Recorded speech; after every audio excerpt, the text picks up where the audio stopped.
Oi, gente, e aí, como é que tá? Tudo bom com vocês? Como é que foi aí? A gente tá aqui no restinho de domingo, né?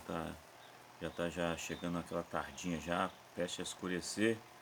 A gente tá aqui em Além Paraíba, cidadinha do interior gostosa aqui de se viver aqui.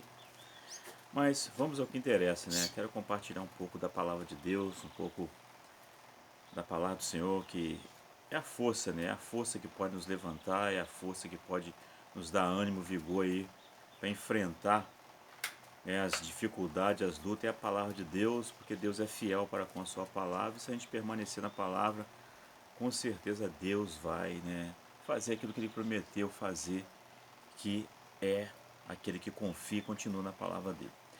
No Evangelho de João 3,16, diz assim: Deus amou o mundo de tal maneira que deu o seu único filho para que todo aquele que nele crer não pereça, mas tenha a vida eterna. Deus amou o mundo de tal maneira. A informação que Deus, né, ama a todos nós é uma informação que todo mundo sabe. Se a gente conversar com qualquer pessoa fala o seguinte: Deus te ama? Ama. Todos vão informar: olha, Deus me ama, Deus me ama. Isso daí, falar do amor de Deus, todo mundo vai se encontrar como alguém que Deus ama, como alguém que Deus apontou o amor. Mas apenas ter informação, apenas saber que Deus me ama ou te ama não é o suficiente. Só pode se beneficiar do amor de Deus quem responde o amor de Deus. Para pensar. Se você gostar de uma moça, de uma garota, você dirigir amor para ela e ela não retornar esse mesmo amor, essa mesma, né, sentimento afetivo. Para pensar. Quem queria viver uma situação dessa, de você gostar de alguém, essa pessoa não gosta de você amar alguém, essa pessoa não amar você. Então, saber que Deus me ama ou te ama, ficar apenas com a informação do amor de Deus, não é suficiente. Só pode se beneficiar do amor de Deus quem responde o amor de Deus. Então, a gente tem que amar a Deus. Mas como amar a Deus? Amar o que Deus ama. Amar o que Deus ama.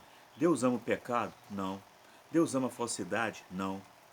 Deus ama a falta de perdão? Não. Então a gente tem que amar aquilo que Deus ama. Deus ama a bondade? Ama. Deus ama a santidade? Ama. Deus ama a justiça? Ama. Então, a gente amar a Deus é amar aquilo que Deus ama. E quando a gente realmente ama o Senhor, a gente anda por este caminho. Esse caminho que Deus determinou na palavra dele. Deus já nos orientou através da palavra dele o que fazer. Nós temos o que? Que nos santificar. Nós temos que andar na verdade. Nossa fé não pode ser fingida. A gente sempre tem que ser realmente aquilo, né, que Deus quer que a gente seja. É viver dentro desse manual de fé, dentro da palavra de Deus, dentro da jurisdição de Deus. É permanecer dentro da palavra de Deus e jamais pular a cerca. Jamais saltar para o outro lado, saltar para o pecado. Então, amar a Deus é amar o que Deus ama. Então, quando a gente ajusta o nosso amor, né, ao amor de Deus, a fazer o que Deus quer, a fazer o que Deus ordenou, a fazer aquilo que a Bíblia diz para a gente fazer, isso a gente tá declarando que a gente ama a Deus. E o que a palavra de Deus faz em João 3,16?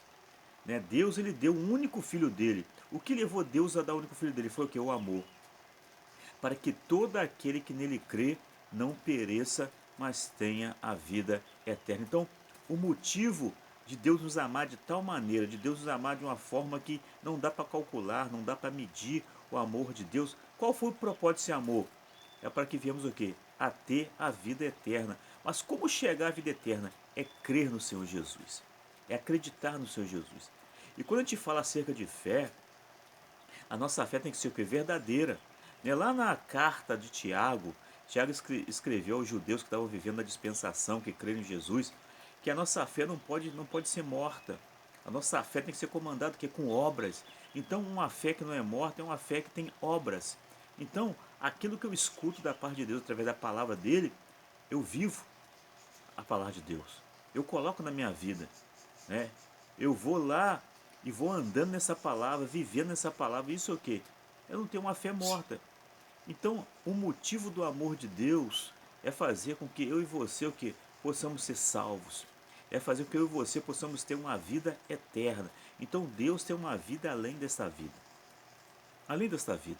Não podemos parar aqui nesta vida e achar que tudo termina aqui, tudo vai acabar aqui, mas o propósito desse grande amor que se materializou, sabe, em Jesus Cristo, quando Jesus foi lá, né, ele deu a sua própria vida pela minha e pela sua vida, ele tomou o nosso lugar e nos substituiu lá na cruz do Calvário.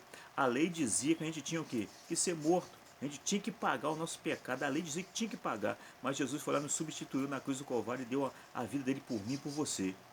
Pela nossa salvação, por esta vida eterna a qual Deus, né, aponta para Jesus, que é a porta que possamos entrar por essa vida. Ele deu para mim e para você. Mas aí, então saber que Deus nos ama não é o suficiente. E para se beneficiar do grande amor de Deus, é você crer em Jesus Cristo. É uma fé viva, é uma fé que é comandada com obras, uma fé que é comandada com obediência. Então isso é amar a Deus, é amar o que Deus ama, é viver uma vida que Deus quer que nós vivamos através do quê? Do manual da fé, que é a própria palavra de Deus. Então, meu amado, meu querido, que possamos ter essa fé viva e saber que existe uma vida após essa vida, e saber que o propósito do amor de Deus, o propósito de Jesus ser enviado pelo Pai, foi o que? Garantir esta vida eterna. Mas de repentemente, quantas pessoas aí não acreditam que existe vida após a morte? A própria ciência investiga isso. Poxa, será que tem vida após a morte? Isso é uma questão de muitas perguntas científicas. Será que existe vida após a morte? Claro que existe. Jesus provou que existe vida após a morte, porque a ressurreição de Cristo é a prova que existe vida após a morte. Se não existisse vida após a morte, Jesus não teria ressuscitado. Ele não teria voltado do sepulcro lá, ele não teria saído da catatumba lá do cemitério. Jesus não teria saído se não existisse vida após a morte. Então, a prova que existe vida após a morte é a ressurreição de Cristo.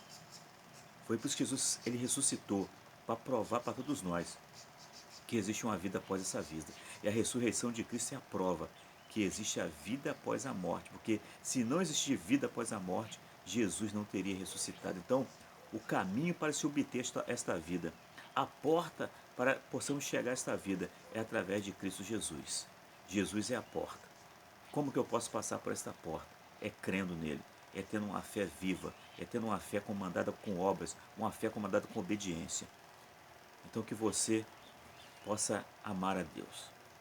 E amar a Deus é apontar o seu amor para quem? Para Jesus Cristo. É crendo nele, é acreditando nele, é saber que um dia ele vai voltar para que todos nós, né, possamos adentrar por esta porta que é Cristo e temos essa vida eterna que o Senhor nos prometeu através de Jesus. Então, o amor, esse grande amor de Deus, o propósito desse amor é fazer com que venhamos a crer no Senhor, é fazer com que viemos, sabe, adentrar por esta porta que é Jesus, é saber que existe uma vida após esta vida, e o caminho para esta vida, para que possamos chegar a esta vida, é Jesus. Fique com Deus, que Deus te abençoe e te guarde, e que você possa ter uma semana abençoada, em nome de Jesus. Amém.